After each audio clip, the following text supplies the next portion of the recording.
Well, good evening, everybody. Welcome to Wednesday Night Live with Our Watch. So glad to see everybody here in the audience. I love it. I'm going to say it again. I love seeing your beautiful faces uncovered. Just the image of God is so beautiful. You guys are incredible. Want to say hello to everybody that is tuned in online. Hopefully you are sitting at home and watching this and your face is uncovered too. If it's not, it's okay. You can feel weird. I say that half jokingly. But here's the thing. We want to really, truly welcome you out tonight and welcome you online. That we are a place that tries to bring out true information for you. There is so much weird stuff going on in our culture. And people with a Judeo-Christian value, people that have a biblical worldview, we have to take back the public square. We have to know the right information. We have to make right decisions for our family, for our culture, for our community. And this is our way of trying to start that process of taking back the public square. I've said this before, that way back when our country was started, if you look, even if today you go back east and you can see the roads all go like this. They're all like spokes on a wheel, and the whole idea is they all led to one central location. What was there? The church. The church was the place for public discourse. It was the public squares where people went to exchange ideas, get information, and find out what does this have to say about these ideas and how are we going to live a life that is righteous. And we have just given that over to the radical left, and so we are taking it back. And that being said, yeah, amen. That being said, last week I did talk to you about Teen Source. How many of you remember that Teen Source? I kind of went undercover. I put my information in there as though I'm a kid, and so they're sending me information that they're sending your students. If you've got kids in school or grandkids in school, they are sending this stuff to you. They can sign up right in school. And this is this week's one. They said if a friend comes out, in other words, lets you know that they're gay, respect them and thank them, and remember they're still the same person. So I just want you to see more and more of what they're doing and what messages they're sending your kids. And I'm not here today to bash any one group, but what we have to understand is there are things that in here God shares with us what's morally right, what's morally wrong, and it is up to us as parents to teach our children morality. It is not up to the school district. It's not up to the public school system to teach morality. It's just not. They should be teaching math. They should be teaching English. They should be teaching true history. They should be teaching rightly, not this, garbage that says that pilgrims were the first terrorists in America. This is the kind of stuff they're teaching kids. It's nonsense, So it's important for us to know what's going on in the culture. That's what they're telling our kids, teaching them that type of morality. So there you have it. Now, we've got a lot to go over tonight. Of course, our guest is no stranger to you all. Our guest this evening is an educator and an activist. There we go. And a friend to the Our Watch ministry. She is the founder of thehealthyamerican.org, where she provides education and information to inspire others to take action to defend truth and freedom. Please welcome back to Our Watch Wednesday Night Live, Peggy Hall.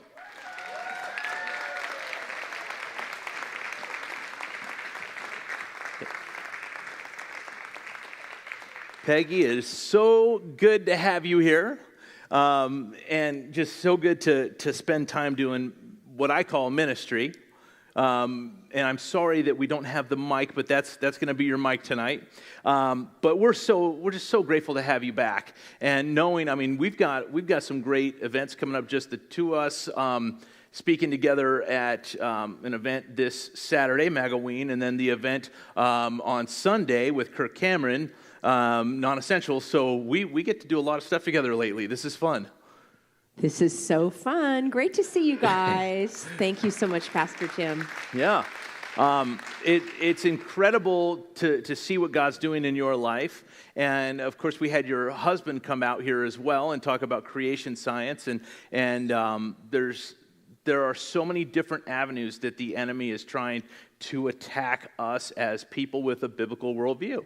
And really, we see this creeping in and really attacking the youth and attacking our children in ways that's just vulgar and vile. We were talking about the guest from last week, Gotcha Pred, EJ with Gotcha Pred, and just the wicked, wicked stuff. How many of you, I mean, like I said, I didn't want you guys to actually go watch all of that because it can be pretty burdensome on your soul, but how many of you have seen any of the other videos?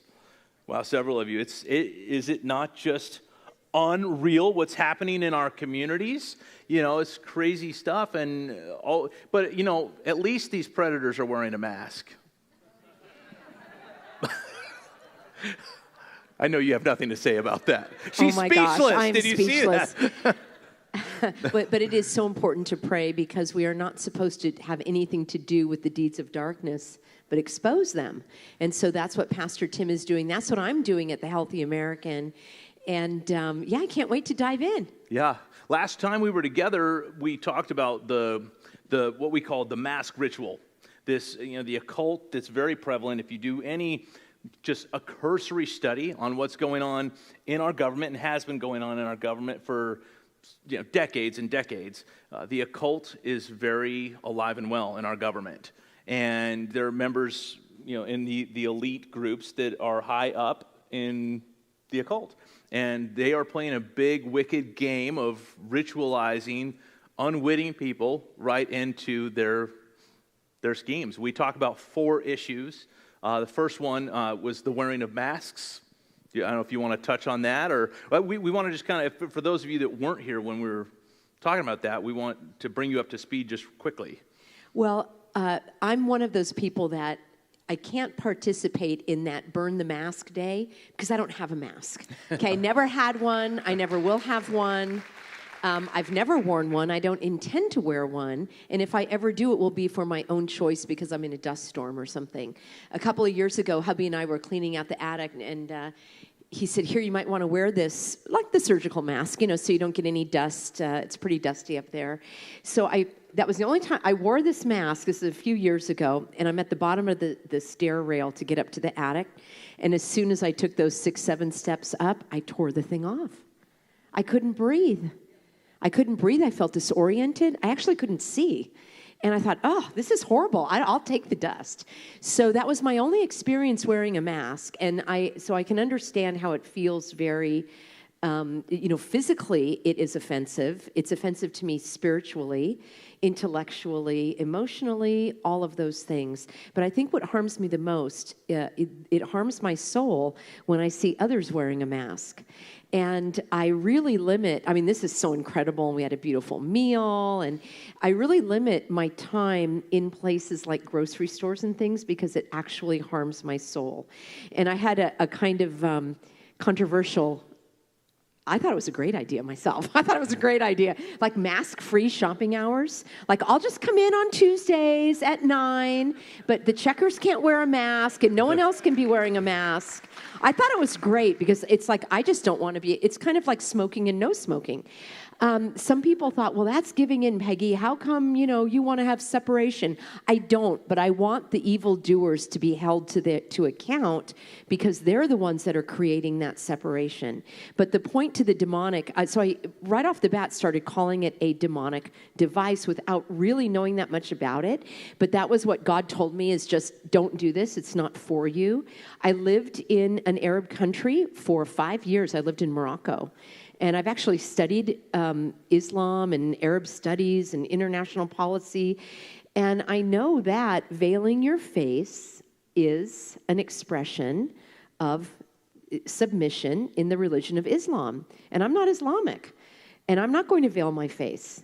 And I am not going to do that. And as a good friend of mine says, and I am marching this all the way to heaven because I'm never going to stop, and I know you aren't either. But before I even knew about the actual demonic aspect of it, it harmed my soul to see others with that on. And I thought, this is just not right. We know that we are made in the image of God. We are not supposed to mar that image. And so that's just one aspect, the spiritual aspect. Of course, the physical aspect, I don't even talk about the science of masks because if I need to tell someone that reducing their oxygen intake is bad for them, I don't think I can help them any further. Right. So that was never on the table for me. I never really spoke about the science per se. I mean, everyone knows about it, and I get all sorts of links and videos, which I thank you, those who are sending that to me. But it really is about the spiritual aspect primarily, and of course we can talk about the legal aspect. But once we started talking more, and I did some what I call digging, I was digging a little deeper as I like to do, and I found, oh my gosh, wearing a mask actually is a ritual. And it is to dehumanize you. It is to remove your individual, independent, unique identity.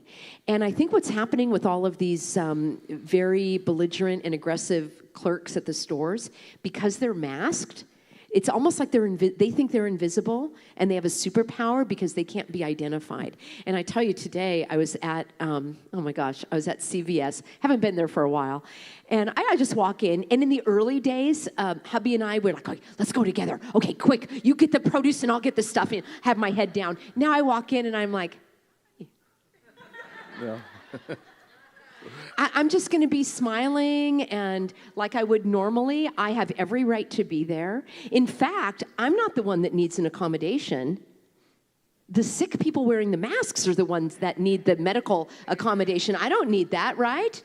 I'm just a normal person doing my normal life. They're the ones that are changing things.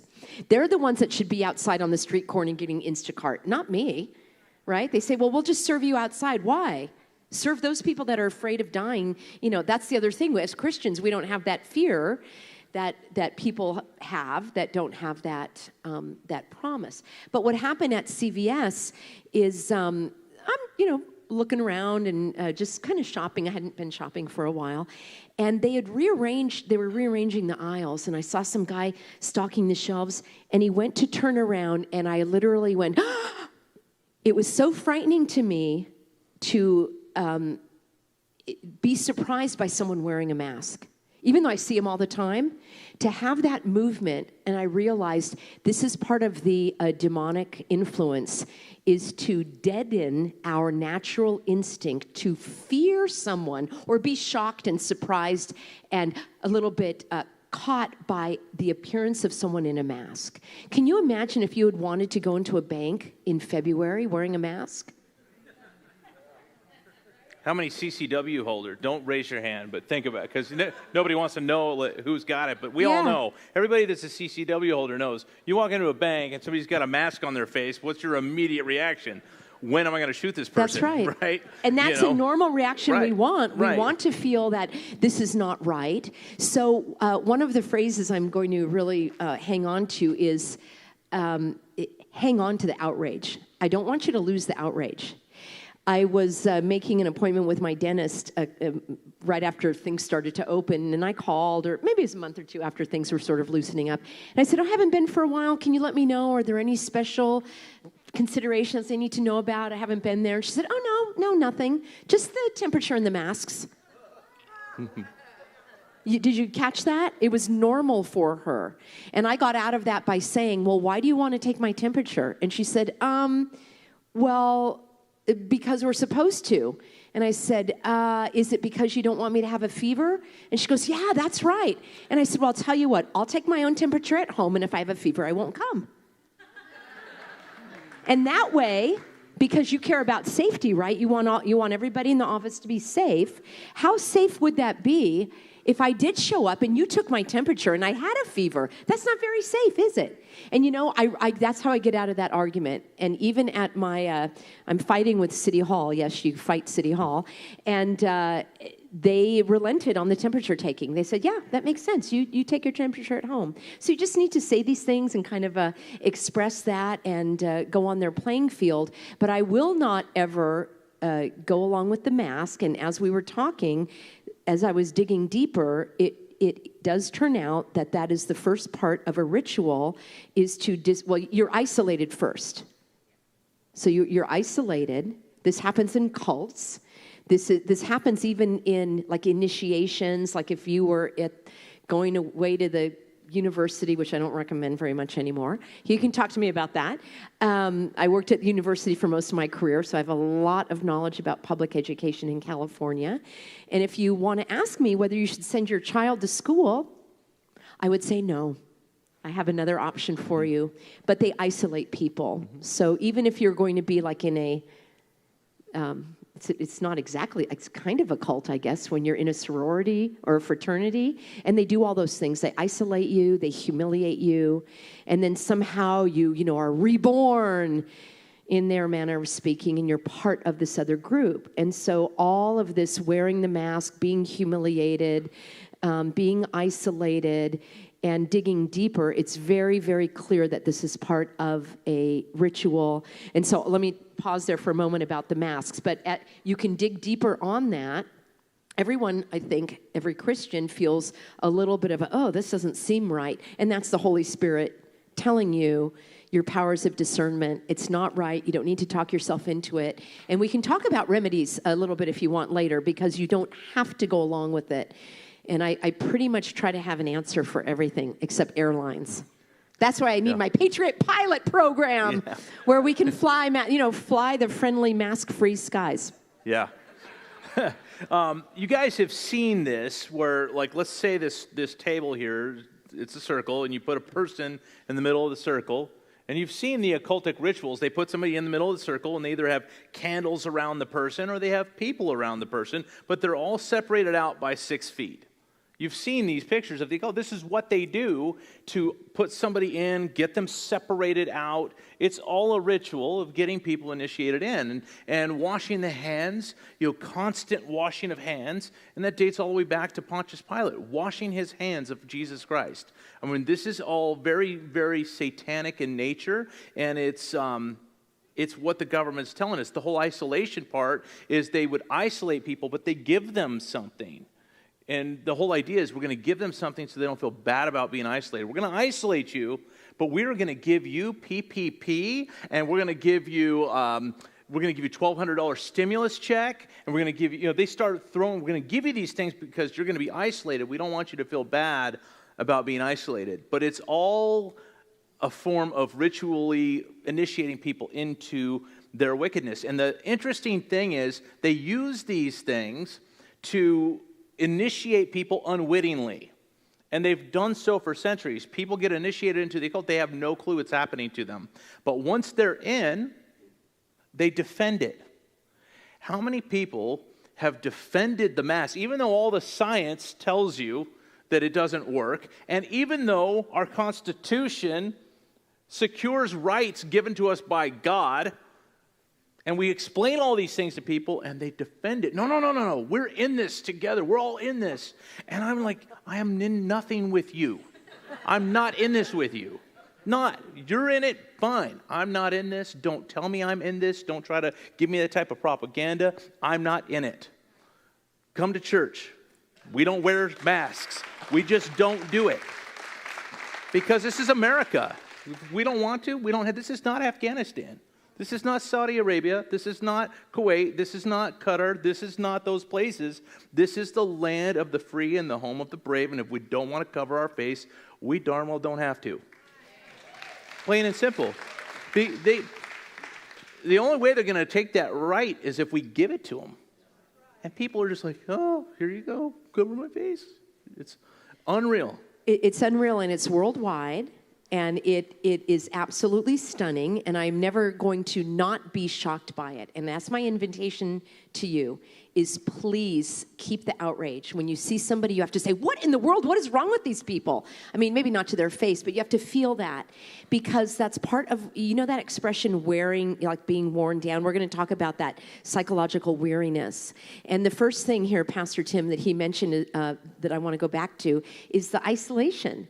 And the isolation is one of the main tools of the enemy, because God created us to be in community. That's why it feels so great to be in fellowship. Why do we ask someone to pray for us? Because we want to feel that human connection that comes from God. He gave us that example. And so to have this government dictate. I'm not going to call it a law or a mandate, doesn't mean anything, but these dictates and these edicts, which in the first place are not constitutional or lawful, but it is so harmful to the soul. So the antidote to that isolation is connection. And that's what you're doing here. Coming together, being connected, having the meals, overcoming that, and it's very, very important to do. And I can talk about a couple of the other tools of the enemy, but in my view, that's number one, because then you feel that you're on your own. And that's why it is just heartbreaking and, I experience deep soul anguish when I hear that the rates of child abuse and suicide are through the roof. That is because of the isolation, the oppression, the anger, the frustration, and all of those things. The antidote is connection. It's support, it's prayer, it's fellowship. And so please, if you are feeling isolated, if you feel no one understands me, people do. And I want you to email me at The Healthy American, Peggy at thehealthyamerican.org. We're creating groups. You have a fellowship here. Sometimes among our friends, it can be a little embarrassing to say, hey, I'm struggling, because they sort of know you as a certain person. Maybe you're the cheerleader and encourager, and it's hard for you to say, I'm going through a tough time. It's of the utmost importance. You have a pastor. My husband's a pastor. They are here to pray for you. There is no, embarrassment or shame in saying, I am hurting, I am suffering, I need help.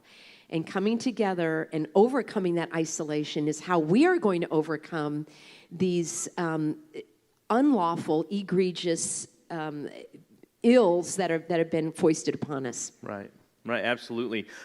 Because I've got a series of questions I want to ask Peggy, but just for the sake of people who biblically, they don't know why these things are happening or where we're going, I just want to just give you two verses really quick. 1 Thessalonians chapter 2 is one of them. 1 Thessalonians chapter 2 talks about the end days. And if we don't have a lot of time to unpack this tonight, if you've got questions, feel free to send me an email, tim@ourwatchnow.com.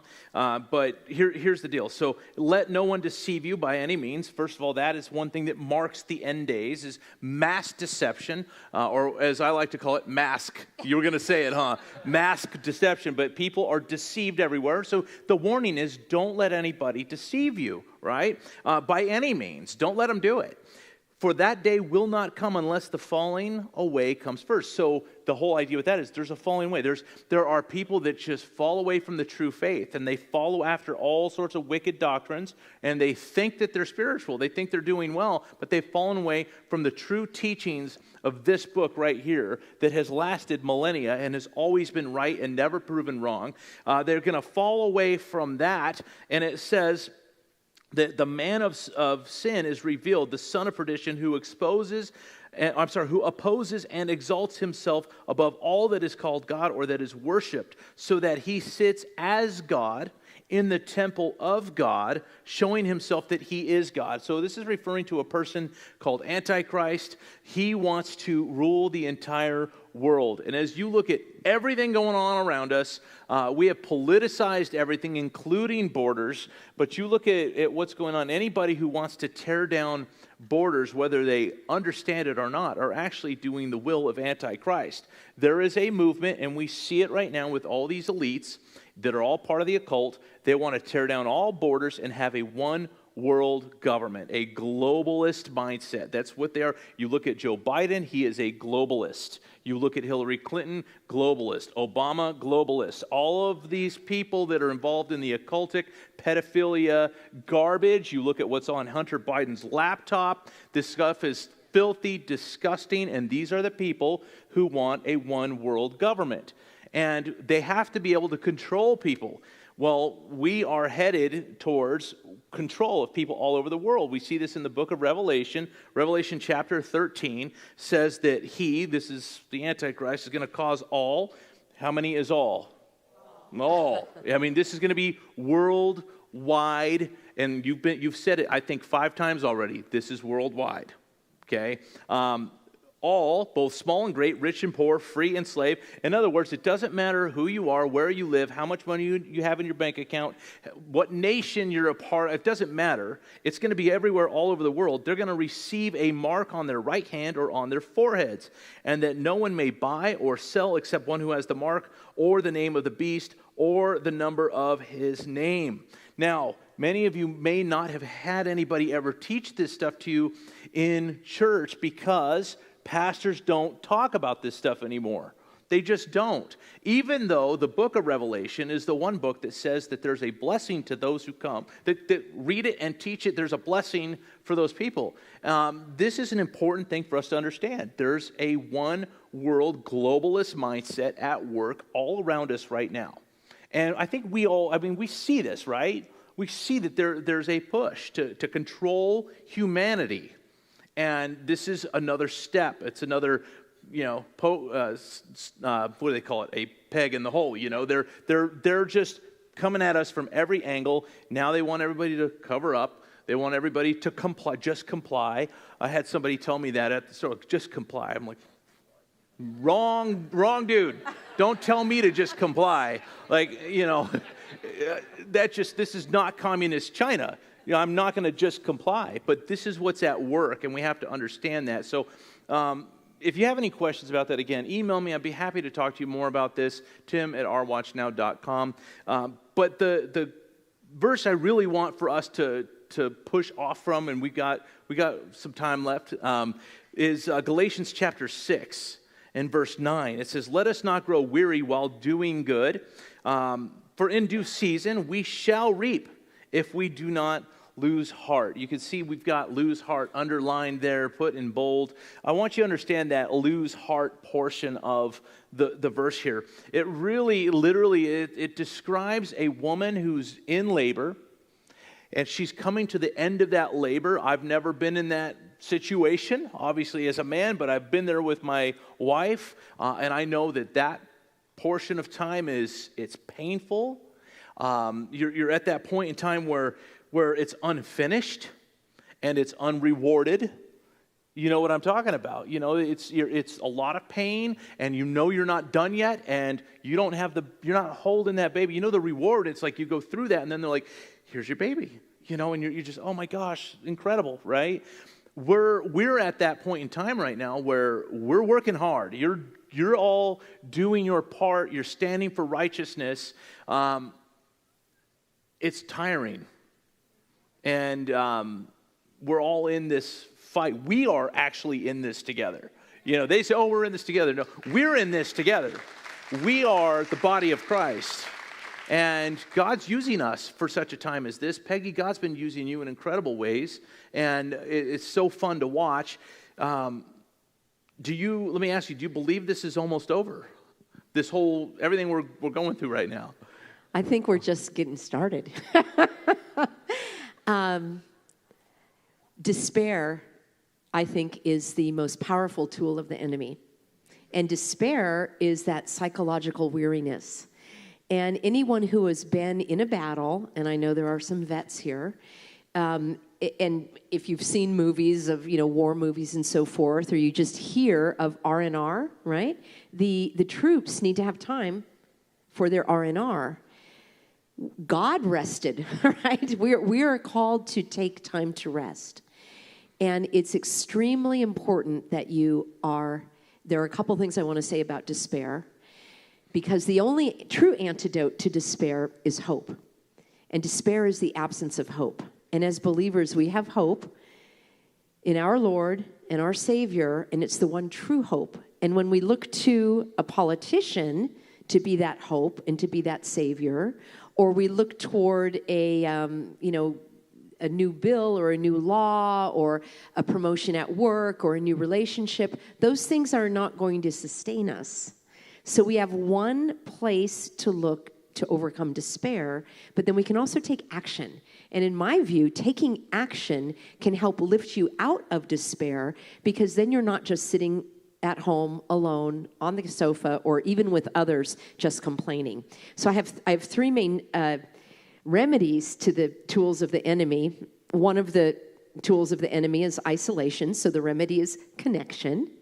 The other another very powerful tool of the enemy, you just mentioned it, which is deception, confusion. Oh, wear a mask. Don't wear a mask. Well, you have to vote by mail. Well, you can come in person. Well, we're going to open the schools. Well, not yours. So the confusion hijacks the intellectual, the rational part of the mind, and it causes you to second guess yourself. And so the antidote for confusion is education. So coming to forums like this, learning, digging deeper, educating yourself, educating others, seeking knowledge. It's very biblical, and it's very important because that's how you overcome the deception. There's one other thing I want to mention really important about this aspect of engaging your intellectual mind by reading and learning and sharing knowledge and praying to God to help him open doors and direct you. It helps take you out of that emotional despair. Because when you're feeling extremely emotionally burdened, a lot of your energy is going into that emotional part, which we, also can speak of as the heart, and the Bible tells us to guard our heart. So by getting your intellectual mind, by having conversations, by learning, it will help give you a little relief. Anyone who has ever had a loss of a loved one, which is extremely overwhelming, it's emotionally fatiguing, it's physically fatiguing. I've found that when you can engage your intellectual mind by reading about grief, by reading about the stages of loss, it can give you a little bit of relief from that emotional heaviness. So think about educating yourself as a method of getting yourself out of despair. And the other, as I mentioned a moment ago, action is a very powerful tool. Notice on my list I don't have complaining. That's not one of the antidotes. And sitting yourself down in front of the YouTube channel or something with people that are only talking about all of the dangers without solutions, I think is very dangerous. And that's something that I do at the Healthy American, is offer solutions. It's not just, oh my gosh, this is horrible. What can we do? It's like, well, I'll tell you what to do. So that's part of the education and taking action. And then that lifting yourself out of despair, having the support. You can take some time off. You don't have to be following this stuff 24 hours a day. I know. I need to take my own advice because I will stay up until 1 o'clock, 2 o'clock in the morning, like just one more email to answer, just one more video to look at. But what happens is that does become weary, and that's what you're talking about. So what I love about some of my favorite passages in the Bible are those that talk about the endurance that we develop by running these races, by keeping going. And to pace yourself, I think we're in round 2 of a 10-round fight. That's where I think we are. And each battle will reveal the next. Each step will reveal the next. And I never watch boxing or anything, but how it goes. They have their rounds and then they go and they rest. They have the time in between and they get a drink of water and somebody tells them off. We need to do that. We need to take time, get that drink of water, so to speak. We know how, what we can do in that manner. So yeah. I'll pass it back to you. Yeah, and I love what you just said as far as, we got take that time to get the rest. Of course, Jesus modeled this for us. Multiple times we see Jesus get away from everything, get up on the mountain, pray. We saw him send out his disciples 2 by 2. They come back. He says, hey, let's go to a deserted place. You guys haven't eaten yet. Let's get you something to eat. That's the heart of Jesus, is that you would find your rest in him and get away. And that truly is finding your rest in him, not in sitting down watching the news all day. I was talking to my son, and he was talking to an extended member of our family, and most of my family, especially on my side, was like, none of us wears masks, But we have a couple people on the other side that a couple of them wear masks, and my son was talking to one of them and so, Jacob, you're going to get sick and die, don't you know what's going on? And he's like, yeah, I do. I actually do know what's going on. And the response was, you don't know nothing. I watch Fox News 12 hours a day. And like, okay, well, I don't care what news station you're watching. If you're watching it for 12 hours a day, you are not finding your rest in Jesus at all. Spend 12 hours in this. You'll feel a whole lot better,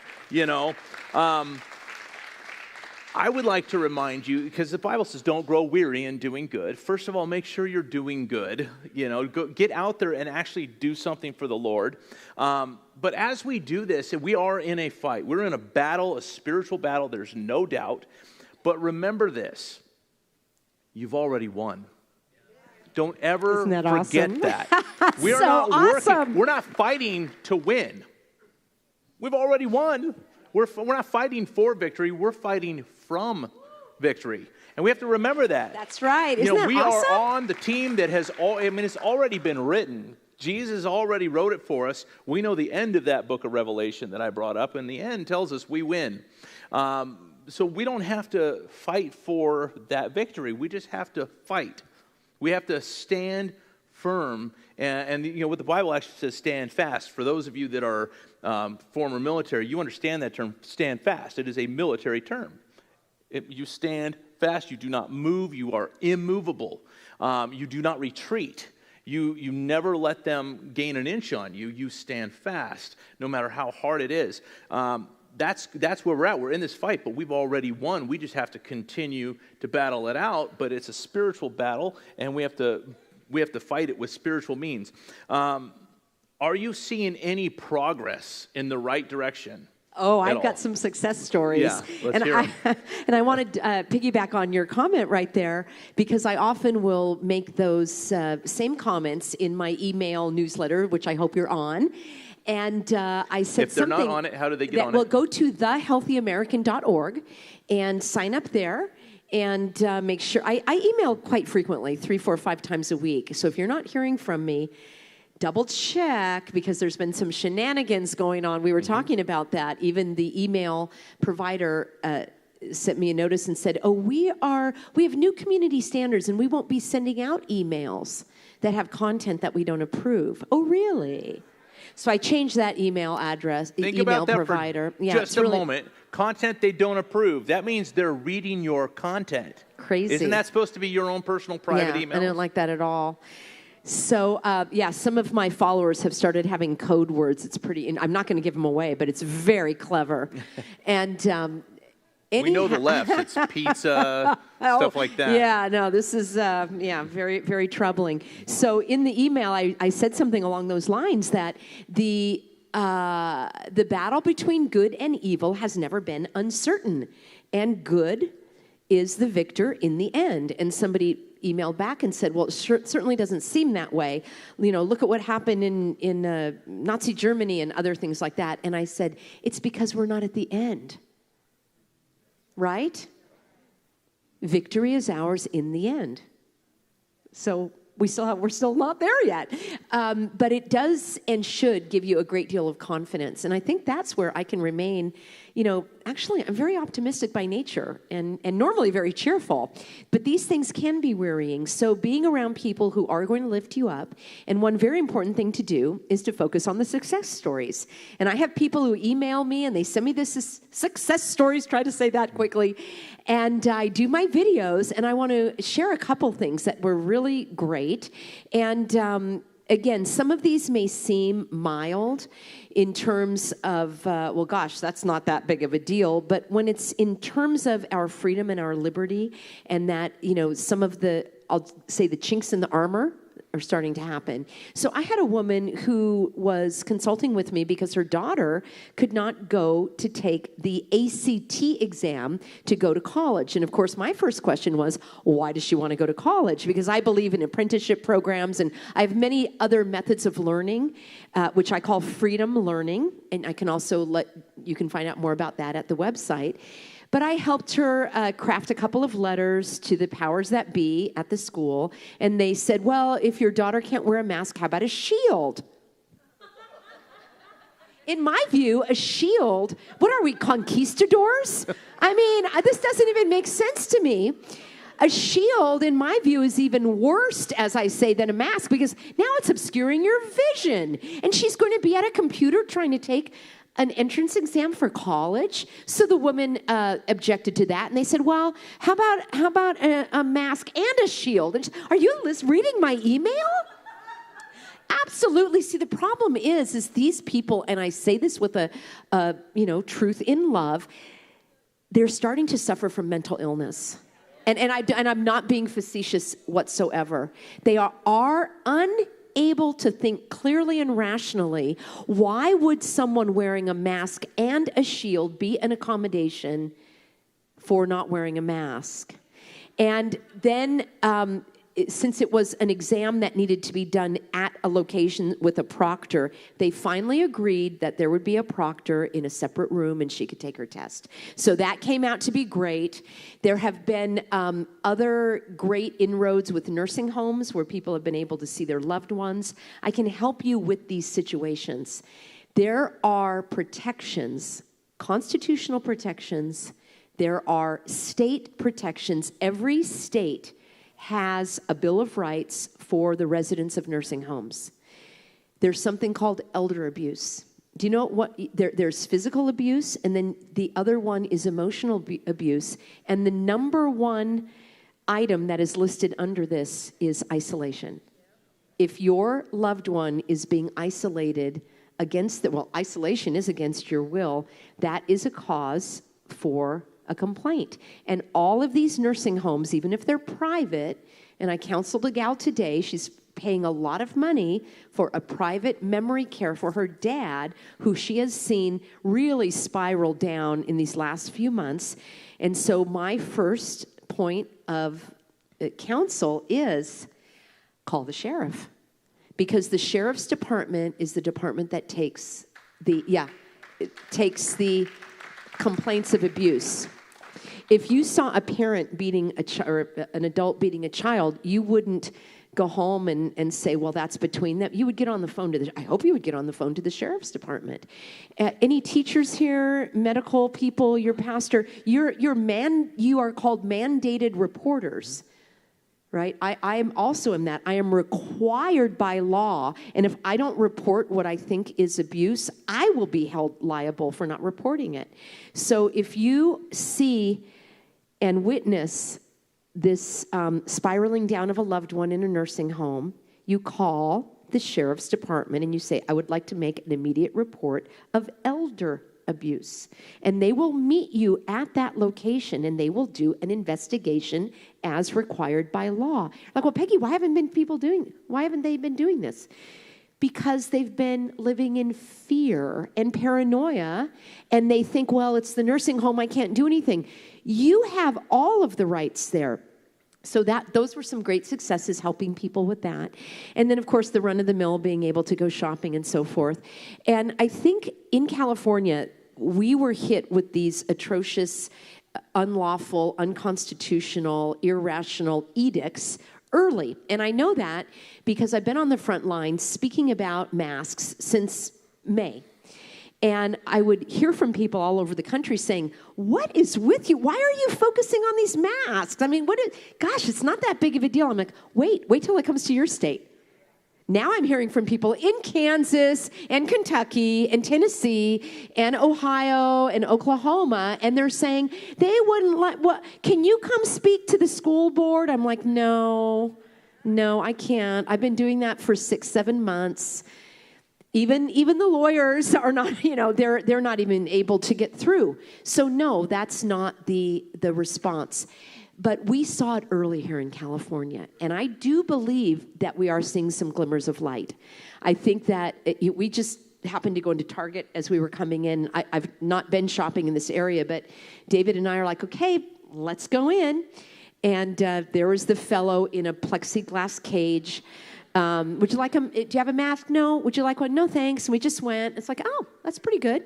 And chit-chatted with the lady at the checkout. It was very fine. Not a problem whatsoever. I've never had a problem really in a store, only trying to get on a plane. So does anybody feel, do you feel any glimmers of light in some certain areas? Like maybe there's not as aggressive, and it does, I know it is a case by case, but what's happening is I liken California to the beginning of the lava flow.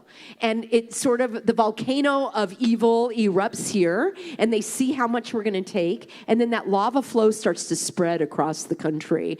And that's why what happens in California is so important. And I will give you some more successes. Have you guys did you see that Beverly Hills rally this last weekend? In Los Angeles, And we had we've been having incredible rallies up and down the state. Lots of, I know we've been doing lots of speaking opportunities. And so I believe that California, and I believe that Southern California, and of course I come from Orange County, so I'm going to just, claim that a little bit. We are being the leader in this revolution, a re-revolution. Don't you think so? Yeah. Isn't it fantastic? And here with Pastor Tim, never closing the church, and all of your beautiful unveiled faces. And I have one other thing I want to say about this, as far as the success stories, and I get many. So if you'd like to see more, I speak a lot about that at the YouTube channel, which is The Healthy American. And the question I had for my husband, my pastor husband, was, well, I know about cults. I know how people get in cults. They get brainwashed like they're experiencing right now, and it's a mass behavior where you all are, not you, but they are all acting in the same way, and there's that sense of camaraderie. That's why they keep telling us we're in this together. And then those other strange phrases like, we're alone together. Alone together. And that same thing, your mask doesn't help you, but it protects me. Well, then why don't you wear my mask too? They didn't like that one where I was like, oh, what? You just wear 2 masks. That would be better. So the cult behavior we all are experiencing. And so my question for David was, well, do we do like another mass hypnosis to get them out? How do we do this? How do we get them into the new cult of normal? And he said, it's not done on a mass basis. It's actually done one by one. Mm-hmm. Right? When you hear of people that have come out of cults, it's not usually their whole family escaped. They were the only one that got out, right? And their poor family, they're like, how do I get them out of the cult? It's usually one by one. So think of all the power that you have as an individual to have an influence on one other person. Not in a belligerent, are you out of your mind? Kind of first things that come to mind you want to say to them. And I have some pamphlets and information at the website that you could pass out, and some people have been doing that. I have some amazing people that are sending me all sorts of bumper stickers and business cards and postcards that they've created with the Healthy American name on it. And they say, look what I made for you. And I'm like, wow, that's really awesome. And they pass them out to businesses and friends and family and coworkers in an informational manner. And that's that one by one. We have that example with the disciples, right? I mean, can you imagine? Right. One Lord, 12 disciples to then spread the word, the message, the truth across the world. That is incredible. And I think we can look at that example of one by one. And do you feel more empowered that way? Like, I don't need to take on the whole school board. If I could just maybe speak to one person privately or individually, or maybe even listen to them, what they have to say, because it's very hard to get your message out when they feel they haven't been heard. Now, we are at a disadvantage that they are oxygen deprived. And I say that sincerely because the brain will not work. And I just need to mention one other thing here because, I could just keep going. But not only is it oxygen deprivation, I want you to think about something. Does anything come to mind right now when you think about that word smell? Like stop and smell the roses, right? Or, oh, geez, something smells good. Or something smells fishy, right? Or he's got a good nose for that. Think of all of the expressions. I'm an English teacher. Think of all of the idiomatic expressions, they're called, that are related to smelling things and your nose. Like, oh, it's right under your nose. And that is how important smell, not just breathing, but the sense of smell is being obstructed by people who wear a mask. I was temporarily blind in my eye when I had a detached retina and I had to have surgery. Anybody ever have some sort of eye issue? And it's very terrifying. And within a matter of days, my sense of smell improved. My sense of hearing improved, which was good for my husband. He didn't have to repeat things twice. But I did experience that sense of smell. Now, I want to tell you something else the way God designed us. Your sense of smell is governed by the olfactory nerve. That is the first cranial nerve. Number one. I think. Anybody can check me on that. I believe it's the first cranial nerve. Your sense of smell isn't just to help you smell those baked cookies or that fresh laundry or that rotten food that you don't want to eat so that we don't die, or smelling smoke, or smelling a gas leak in your house, right? How are you going to do that with a mask on? Your sense of smell is directly related to your emotional development. If you think back, have you ever had that where you smelled something, you're like, oh, that reminds me of when I was a kid. Oh, that's like when we were on vacation. Oh my gosh, this smells like that great meal I had in Morocco. The sense of smell is so intensely connected with your brain, with your emotional power, with your thinking, with your intellect. So these people who are no longer smelling things, it's not just breathing. They literally are brain damaged. And it's very, very troubling for me to say that. So what we need to realize is when you are dealing with someone that has mental incapacity, you have to keep that in mind, right? The way that you speak to them, explain things to them, have patience with them, compassion for them. You're not dealing with someone who has all of their faculties. And I think that's part of the frustration we have, is we think we're going to be speaking to rational people, and we actually aren't. The final thing I want to say about that is there is a point at which, I know I keep saying the final thing. You're like a pastor. I know. Yeah. Pastor's wife. So the, now what was that final thing I was going to say? It'll probably come to me. Anyway, that's basically what I wanted to say, friends, is we have to have that compassion and keep the conversations going, do so in a polite way, and that was what I wanted to say, don't cast your pearls before swine, which means after a certain point, there's no sense in, you need to determine that, and that's biblical also. And the reason why I want to say this, we are limited with our time, our energy, our ability, our days, our actual hours in the day. So also my dear husband is the one that was behind the Healthy American, because he said, sweetheart, why are you arguing with people on Facebook? That's like being in a dive bar. You know, it's like you go in and you're having a bar fight with these people. They don't want to learn from you. They want to show you pictures of their vacation and, you know, all that. He said, why don't you make a video, an educational video for people to watch on YouTube so they can learn? And I thought, okay, that's the example of not casting my pearls before swine. Why was I up until 11, 12, 1 o'clock in the morning? Like, but did you see the science? Here's this other link. They don't want to see it. At a certain point, the information is there. You found it. I found it. You found it. They can find it. They don't want to find it. So what I'm doing is, one of my expressions is, you know, I don't want to spend too much time with the naysayers. I want to spend time with the yay-sayers. How about that? And you guys are all the yay-sayers. Right.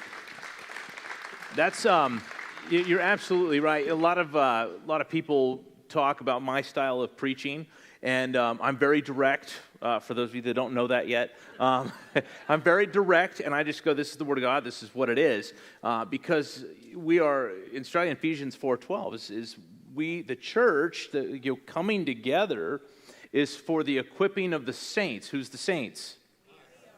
We are, right? So it's for the equipping of the saints for the work of the ministry. You go out into the world, you do the work. The church has had this backwards. We think, well, get people to the church so we can get people saved. I say, look, if they ain't saved, don't bring them here. You know, seriously, the thing is, this is for me to equip you so you can go out and you can get the other people saved. You know, and the thing is, at some point, like, I've got to make sure I'm preaching to the choir. I've got to make sure I'm training up the church. And, you know, that's what I want to spend my time as a pastor. I am not an evangelist. I'm a pastor. My job is to shepherd a flock, to equip the flock so they can go out. And if there's evangelists in the flock, they can go and evangelize. But my job is to equip. And we have to find the people that want to be equipped. And if they don't want to be equipped, they don't have to come. You know, it's that simple. One last scripture, and then we're going to finish because I know it's getting late. 1 Peter chapter 1, it says, in this you greatly rejoice, Though now for a little while, if need be, you have been grieved by various trials. How many of you have been grieved in this time? How many of you think this is a trial? It is absolutely a trial. Okay, and we've been grieved in this time. This isn't fun for anyone. That the genuineness of your faith and your faith and my faith and everybody watching online, your faith, the genuineness of our faith being much more precious than gold that perishes, though it is tested by fire, may be found to praise, honor, and glory at the revelation of Jesus Christ. And we have to keep that in mind as we go through this, that God is refining us. God is working on us. When you look at that whole refining process of gold, the whole idea is you add fire to it.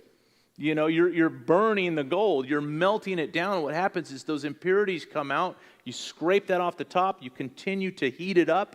More impurities come out. Our faith is being tested by fire. We're going through these trials. It's not fun for any of us. But how many of you feel stronger in your spiritual walk today than you did 8 months ago? Most of you would be raising your hands right now, me included. My spiritual strength is being refined. And we were talking about this earlier. Never has the church, think about this for a moment, never has the church been tested like it's being tested right now in America. We like, don't get me wrong, we all have our personal trials. We all have, cancer in the family, or a loved one gets in a car wreck, or we're having trouble with our kids, or our marriage is going through trial. We all have trials, tribulations that we go through. But how has the church as a whole, how has the church been tried in America? In our lifetime, if we're honest, it hasn't. This is the first time we're seeing the church get tested by fire in America. And in many ways, much of the church is failing.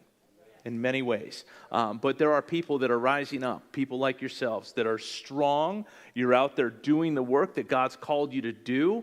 And I just want to encourage you, do not give up. Stay the course. Build up that endurance, because I agree. Here's the thing. I've been saying this. I don't know if I told you this, but I believe we are on the cusp of something really great here in America and worldwide. I think we're to the point where we're going to see either the rapture of the church or the final great awakening here in America. One or the other. We're going to see it. Something's going to happen, because going back to normal, to me, I don't want to go back to normal, because normal was the church was asleep. I don't want to go back to that. Certainly don't want to go, I certainly don't want to keep wearing masks. Well, I don't wear them, but we don't wear them. But I don't want the culture to keep doing that. But I don't want to get back to how things were, because the way things were, the church was just snoozing along. And that is not good for any of us. What's going on right now, the stirring God's doing, He's preparing us for something. He's not allowing this by accident. He's going to use us in ways we never thought possible. Jesus, if you don't go to this church, I'll just tell you, I shared this on Sunday. Jesus said all those incredible things that He did, walking on water, raising the dead to life, giving sight to the blind, changing water into wine, transfiguring His body into a spiritual body and walking through people and right off a cliff. He did some incredible things. He said, those people that believe in me are going to do those same things. In fact, they're going to do even greater things. I'm looking forward to God doing that in us and through us, and I think He's preparing us to do those types of things. So we have to have the faith being tried by fire. This is an incredible time, Peggy. It's strange that I could feel so encouraged. It's kind of thrilling in a strange way. Mm-hmm. But I do agree with that, and we do share that. And I think most Christians are of an optimistic nature, because we do have that hope. And what I call it, I agree with you. I don't want the old normal. I certainly don't want the new normal. No. I want better than normal. How about that? That's my new phrase. Right. That'll be on a T-shirt, better than normal. Right. And what I would like to ask of you this evening, maybe in your prayer as you go forth, is to think about some of the gifts that you've received during this time. I look at all of these amazing relationships that I've developed. It's absolutely incredible. And it's funny because I was saying to my husband about, some months ago before all of this nonsense, and I was like, gosh, my sister has a lot of friends. She's a very social person. She has a lot of friends. I gotta figure out how she makes these friends. Well, I have about 250,000 new friends now, so I'm really happy about that. And it's just thrilling, the people that I've come in contact with. But what I want to say is about the country, and it is a spiritual awakening.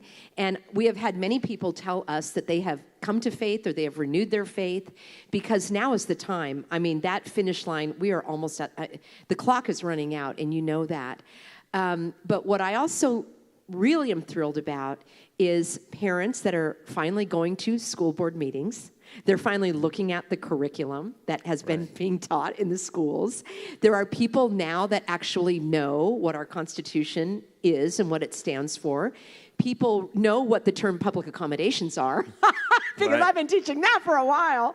And they are now educated on the law, what it means, what their rights are, and not just their civil rights, which come from the law, but the civil liberties, our God-given rights that the Constitution was created to prevent the government from taking. The Constitution does not give us rights. It protects the government from taking these God-given rights. And more people are understanding this. They're learning about it. There are freedom communities popping up all over the United States. At the Healthy American, we are sort of igniting, we're kind of the matchmakers for people in local communities where they can get together, exchange phone numbers, emails, and then get off social media. This isn't intended to be sending messages and everything to people. It's to say, hey, every Saturday at 4 o'clock, we're going to be at the park. Bring your potluck, bring your kids, we're going to be there. And then if something does happen, people will know where to go, who to rely on, and getting back to this face-to-face. So I would encourage you to think about all of the gifts that you've received during these trials, and also to think about all of the blessings yet to come. We have those promises. I'm actually thrilled. Some people will say, Peggy, you are just living in denial. Would you face reality? The people who are living in denial are the ones that are wearing the mask. They don't want to face the fact that they were told a lie, because it would be so painful for them to accept that they lost their job, their family, their mobility, their way of living, their exercise, their money, their enjoyment of going shopping or out to eat. It's too painful for them to face the fact that that was all a ruse, that was all a lie, that they would rather hold on to that lie. They're living in denial. Denial is one of the first stages of grief. So just like you would be with someone who lost a loved one, who's grieving, this is the way that we deal with the people, because they are not acting rationally. It's very troubling when I see these videos that people send me of, tempers flaring, and they literally you're dealing with people who are paranoid, and that is defined as a mental illness. So love, care, trust, help, all of these things bit by bit, it's almost like we have to defrost their mind. Their emotions have been frozen and hijacked. So no, I'm not living in denial. It's the exact opposite. I'm living in great freedom, freedom in Christ, freedom in my faith, freedom in this country. And even with all of the things that are going on, trust me, you would not want to be in a different place. It is painful because we're seeing it happen to us now. I used to joke about, I think I'd like to just live in Mexico. At least I know it's totalitarianism. I don't have to see it crumbling before my eyes. But and I say that somewhat in jest, because we are going to take this back. It is up to us, and it's going to be better than ever. It's going to be stronger than ever. We're not going to be asleep at the wheel any longer. And I also want to say, in India, they had a religious split, right? The Hindus, primarily Hindus, and then there were a lot of Muslims. And that country split off and became Pakistan, because they said, look, there's so many wars and there's still skirmishes and all, but let's have all of the Muslims can live there, and we'll have all of the Hindus live here. So why don't we just have all the masked people there and all the smart, intelligent, non-masked people here? That may be. Right? We may have our communities where you're going to be able to live and thrive, and that's what we're creating, freedom communities. So we're identifying people that will offer medical care without a mask, dentists, schools that are doing, either homeschool or hybrids or things like that, where you can get, churches and so forth. We have to identify those, and we'll just live in those communities until the others get up to speed. So I'm all right with that too. All right, well, Peggy, we've ran out of time. I want to thank you so much for coming out. It's just always a joy to be with you, and truly my pleasure. Just love you guys, love this church, love Pastor Tim. This is such spiritual nourishment for us. Yeah, we're so grateful for you guys. She's going to hang out for a moment afterwards if you guys want to go out and talk to Peggy. Also, if you want to hear more of what she has to say, she's going to be talking again this Saturday at Magaween. They're in Huntington Beach, and so that's going to be a whole lot of fun. Can't wait to be hanging out with Maga Hulk. He's a cool guy. We were hanging out up in Sacramento, and I'm a big guy, and he makes me feel like a little tiny baby. And of course, Tito Ortiz is going to be there. Peggy Hall is going to be there. It's going to be so much fun. So that's going to be this Saturday. Tomorrow night, don't forget about prayer. Sonia Perez running for the City Hall or City Council here in Temecula. Sonia Perez has that event tomorrow night, so you don't want to miss that. And then also we've got on Sunday evening, we are going to be speaking again at City Hall in Temecula, and Kirk Cammon's going to be with us, possibly Dr. Dan Erickson, kind of working on that right now. So good stuff coming up, a whole lot of things. Pray for me. I'm supposed to travel up to San Jose. You guys know Pastor McClure up there in San Jose, Calvary Chapel, San Jose. He's got over $300,000 in fines at this point because he's open. So there's going to be a press conference up there. I've been asked to go up and speak at that, so pray for me on that stuff on Friday. So a lot of great stuff coming up. Next Wednesday is the day after the election. We've got our attorney, Netta Higuera, who works with Bob Tyler. Netta Higuera is going to be out here. She's a constitutional attorney. We have a lot to say tomorrow or next week after the election. So make sure you haven't voted. You can still bring ballots here to the church, even though the left is screaming at us online and doesn't want us to do it and wants my wife arrested over it. Too bad. But here's the deal. You can still bring your ballots here to the church. We'd be happy to deliver those to the registrar of voters for you. I highly recommend you do that. Don't drop them in the mail. It's the worst thing you can do. But the day after elections, we're going to be here. We're going to have a lot to say about where we're at, where the country is going to be headed, and you're going to not want to miss to find out what Netta Higuera has to say about those things. So God bless you guys. Thank you for coming out tonight. Thank you for tuning in with us. And we will see you next week on Wednesday Night Live.